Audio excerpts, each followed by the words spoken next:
si Yoyo? Uy, bumili ba Ah. kasi si Yoyo? Hindi ko napansin eh. Tanong mo na mamaya kay Ina.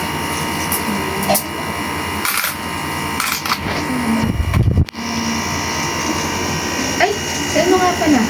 Nagpalit ka ba sa tatay? Hindi siya kaya yun ah. Si yung tanong niya. Tanong mo na lang kay Ina mamaya. Hindi mo alam. Sabi ako, chat mo. O, chat mo na naman yan. Kaibigan ko lang to. Kaibigan. Ayun na naman tayo.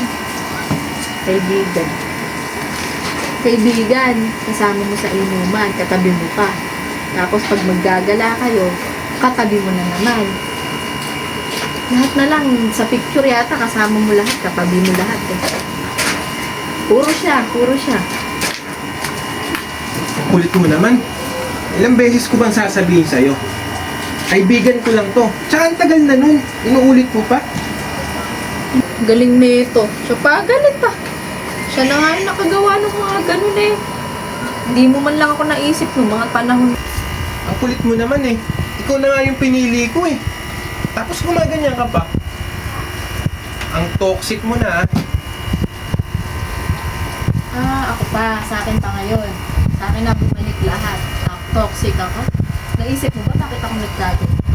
Kung di mo ginawa yung mga yun, hindi ako magkakaganito. Sana inisip mo ako ng mga panahong naglalandi ka. Naglandi ako. Wala na tayo. Ano? Ala na tayo? Ala tayo nun? Eh bakit bumalik ka? Dapat di ka na lang bumalik. Di mo na lang ako pinalikan. Ako pa, ang dating, ako pa naging sagabal sa love story niya. Kung ako sa'yo, balikan mo para dire-diretso na kayo. O ano, yun ang gusto mo, ano? Ikaw, ang toxic mo na talaga. Dapat pala, sinunod ko na lang yung sinabi nila. Mahal mo ba ako talaga? Bakit pinapahirapan mo ako ng ganito? Ikaw ba nahirapan, ano? Hindi mo ba naisip kung gaano ako nahirapan nung nalaman ko yung mga bagay na pinagkagawa nyo nung wala tayo? Akala mo hindi ako nasaktan. Sobrang sakit nun. Pero tinanggap pa rin kita. Tapos ngayon malalaman ko, magka-chat na naman kayo, ipamumukha mo pa sa akin, kaibigan. Kung talagang mahal mo ako, alam mo, hindi na ako nasasaktan, iiwasan mo na yan. Paulit-ulit ka. Hindi na nakakatuwa. Saka na tayo mag-usap.